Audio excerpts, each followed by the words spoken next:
Halo semuanya, perkenalkan nama aku Ayudhya Inayal Fatihah dari MB 4704 dengan NIM 104012300525. Di sini aku akan menjelaskan tentang contoh soal EBIT dan EPS. Nah, yang pertama. Nah, yang di sini tuh pendanaan yang seperti kita ketahui di sini pendanaannya 8 juta dolar dengan alternatif satu itu 100% saham biasa dengan harga 20 dolar per lembar. Dan alternatif 2 itu 75% obligasi dengan bunga 12%, yaitu dengan bunganya berarti 720.000 dolar. 25%-nya saham biasa dengan jumlah 2 juta dolar. Di sini pajaknya 30%, jadi sama kayak 0,3. Nah, yang ditanya ini tuh berapa titik indifferent antara alternatif dua alternatif tersebut dan juga buat grafik EBIT EPS-nya. Nah, di sini cara menghitung jumlah sahamnya kita ambil dari alternatif 1 dulu ya. Jadi dari alternatif 1 kita masukin 100% masukin 8 jutanya.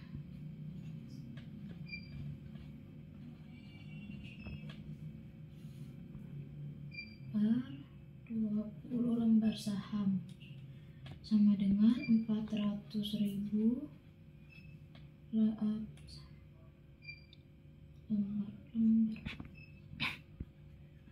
Nah, selanjutnya kita masukin untuk yang alternatif 2 kita masukin dari saham biasa, jadi kita masukinnya yang 2 juta dolar.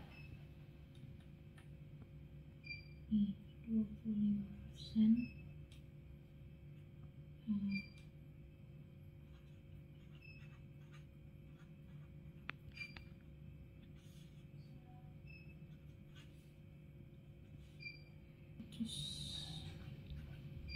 Ribu lembar.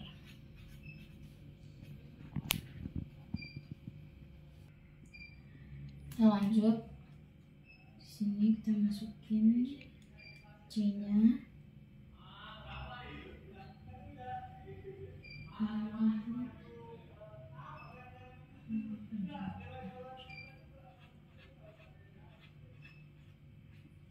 Sama dengan 720.000. Ini sama ya kayak yang ini, jadi kita ngitungin itu deh.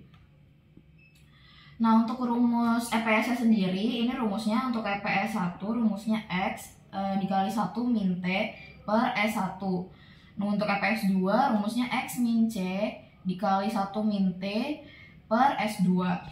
Selanjutnya di sini kita untuk menentukan titik indifference, kita bandingin antara EPS 1 dan EPS 2-nya. Kita tinggal masukin angka-angka yang tadi ke rumusnya. Terus ini kita bisa coret-coret ya. Jadi kita coret-coret di sini, ini sama yang ini sama yang ini, jadi ini 4. Jadi ini X per 4 sama dengan X min 720.000. Terus nanti ini 4-nya pindah ke samping ya. Jadi X sama dengan 4. Ini 2.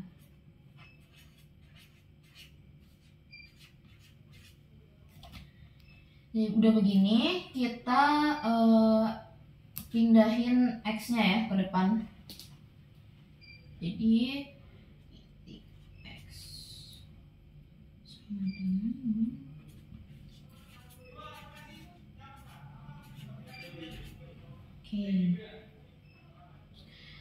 ini tinggal kita eliminasi aja sih min 3-nya. X sama dengan 900.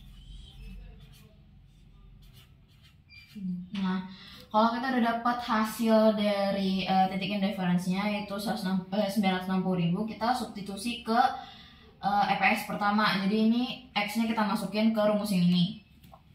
Kita masukin di sini.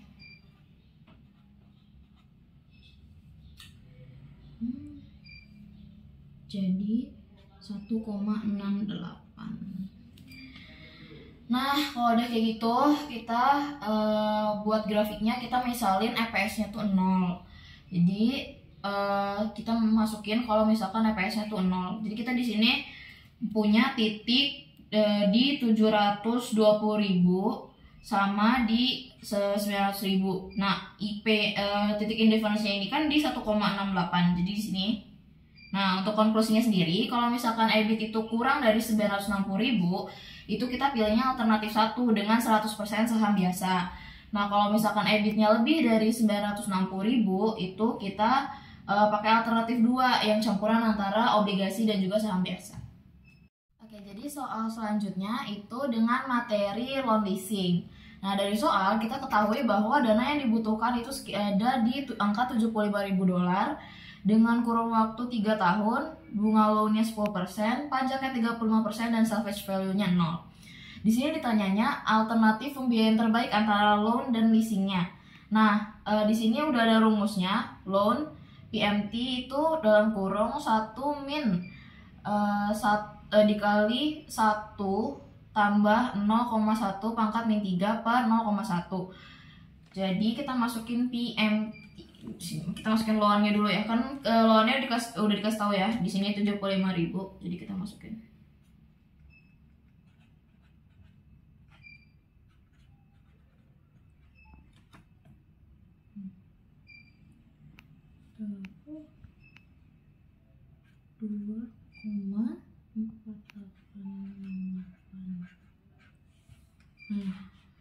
Terus ini dikali ya guys, jadi 2,488 PMT.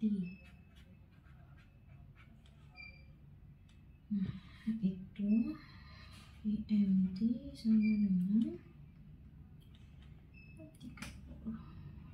Ini dikali ya guys, 30 kok dikali ya, 159.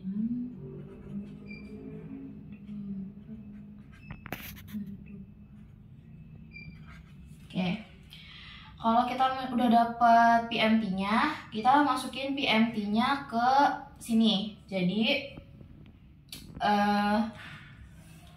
pertama kita masukin dulu di sini, di remaining balance. Remaining balance itu kita ambil dari dana yang dibutuhkan. Jadi 75.000-nya masukin sini. Untuk PMT-nya kita masukin di tahun pertama, tahun kedua, sama tahun ketiga.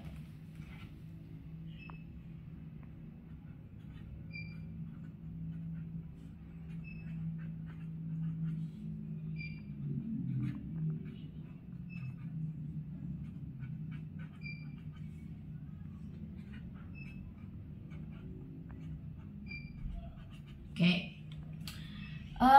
Lanjut, kita mulai dari interest yang 10%. Nah, interestnya udah dikasih tau ya, di atas 10%. Nah, untuk interest ini kita ambil dari 10%-nya 75.000 dulu, yaitu 7.500. Nah, lanjut ke yang principal repayment. Itu ini yang loan PMT yang tahun pertama dikurangi sama interest yang tahun pertama.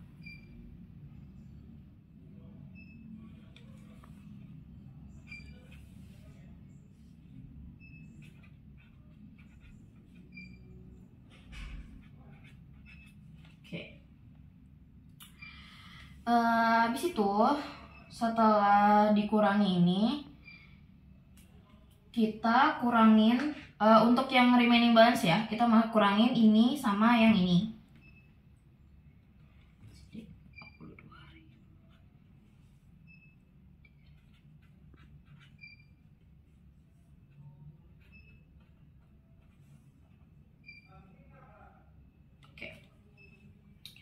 Selanjutnya itu tinggal diulang aja kayak tadi. Jadi yang ini kita isi interest dari yang ini.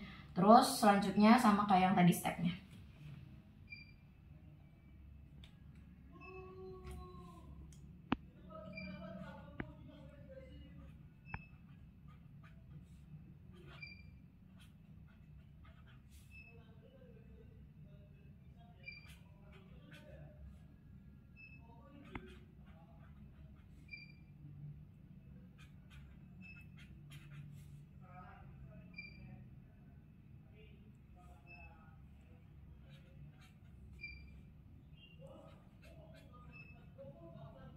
59.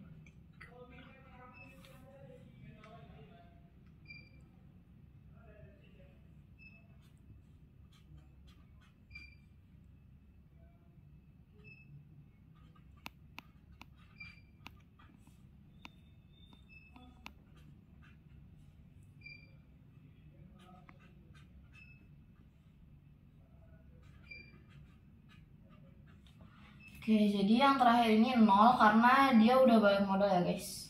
Jadi udah masuk ke titik impas. Tuh. Oke, jadi di sini kita lanjut ngitung ke depresiasi. Depresiasi itu rumusnya si pendanaan awal $75.000 dibagi dengan 3 tahun yaitu 25.000. Nah, untuk after tax cost of debt itu rumusnya seperti ini. Jadi 10% dikali 1 min 35%. Jadi 0,065.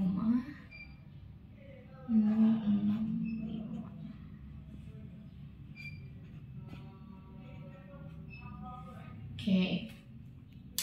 Setelah itu kita masuk ke tabel baru yang dari tabel sebelumnya loan PMT sama interest masih sama. Untuk depresiasinya sendiri kita masukin dari sini yang telah kita hitung tadi itu sama untuk ketiga tahunnya.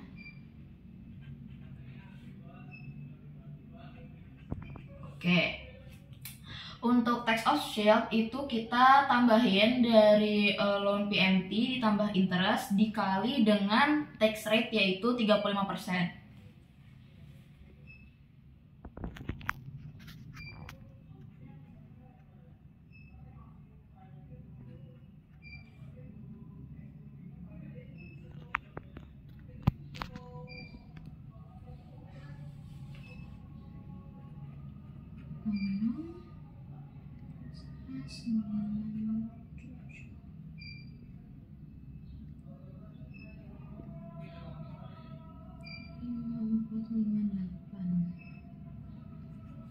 Oke, setelah tax of shield kita masukin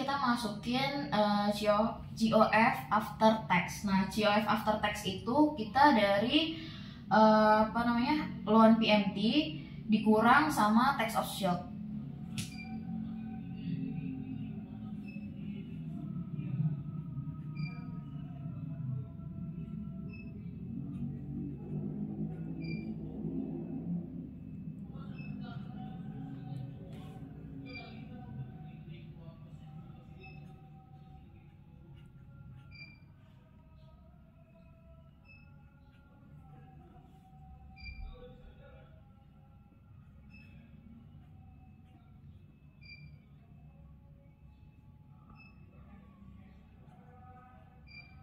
Oke.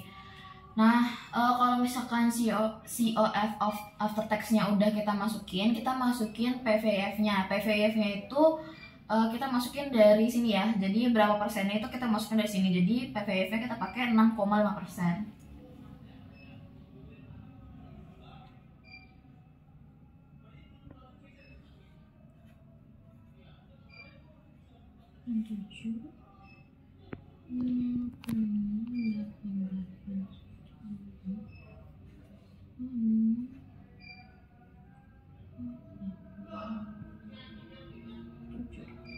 Oke, kalau PVIF-nya udah dimasukin semua, kita lanjut ke PVOF. Nah, PVOF COF ini itu dia yang COF after tax dikali PVIF.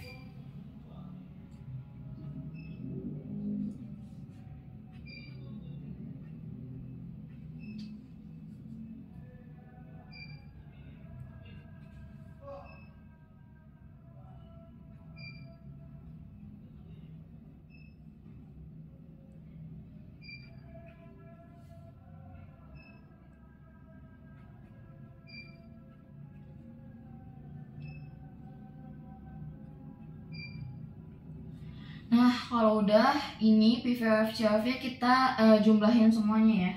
Jadi 51.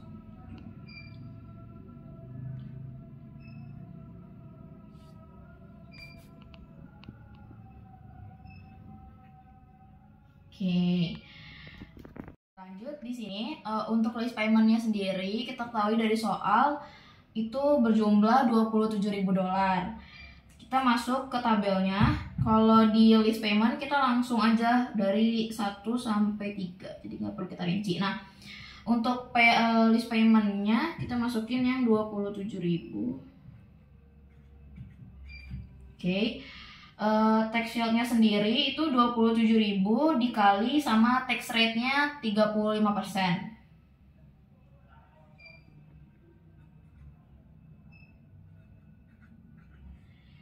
Nah, lanjut tabel setelahnya itu COF after tax itu list payment-nya dikurang sama tax shield.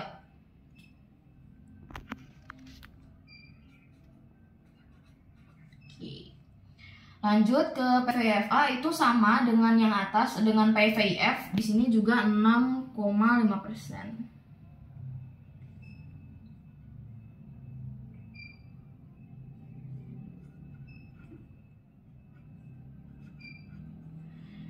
Nah, untuk PV of COF itu kita kaliin dari COF after tax sama PVFA-nya. Jadi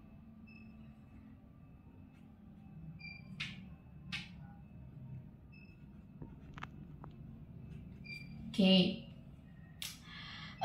Setelah semuanya ini kita bikin konklusinya ya. Jadi konklusinya sendiri itu alternatif pembiayaan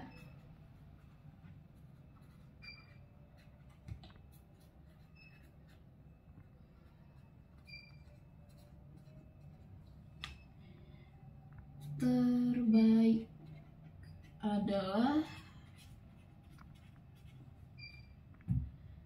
leasing ya, karena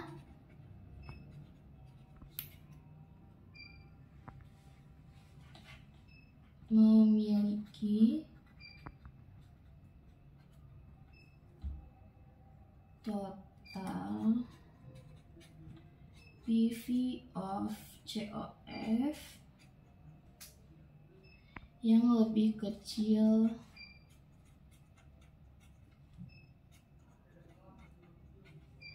dari loan. Oke, sekian dari saya. Terima kasih.